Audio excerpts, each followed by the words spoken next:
think that trolls and fairies and goblins are 100% real. You go to Iceland, you go to certain parts of Ireland, right? They will tell you that these things exist.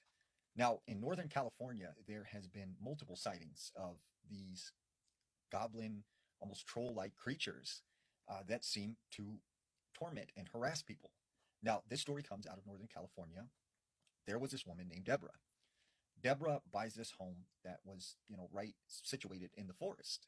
And she said, it's just this beautiful house. And she did a lot to the outside of the home, did a lot of landscaping. She started to notice, though, that in the night something would come and like tear up her garden and it would destroy all of like the lawn ornaments. And she thought at the time it was some kind of animal.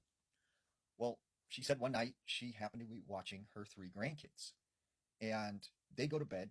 She's out in the living room. She said she looked out her window and she sees the shadow of something very small run across.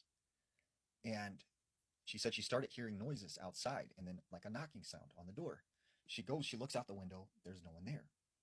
Then she hears what sounds like her grandchild say, "Let me in, Grandma, like, let me in."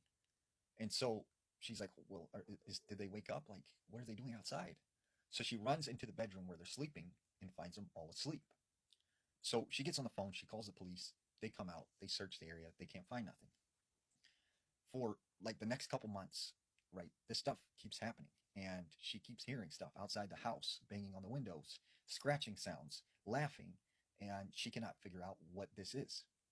And then she said one night, she's laying in bed, she hears this sound on the side of the house. And she said it sounded like something was crawling up the wall. She looks out her window and she said there was this tiny little man looking in at her with these red, solid eyes. And she said this thing was just, up against the window and it started laughing. And then it said, "Deborah, come outside. Deborah, come outside." And she said the next thing she knows, it took off and it started, just running around the house, banging on the windows, screaming. And this whole night, it like tormented her. She said the next day, like she had it, she decided to move out. And she said she's talked to the previous owners and they said they've had very similar like encounters with something small tormenting them at night.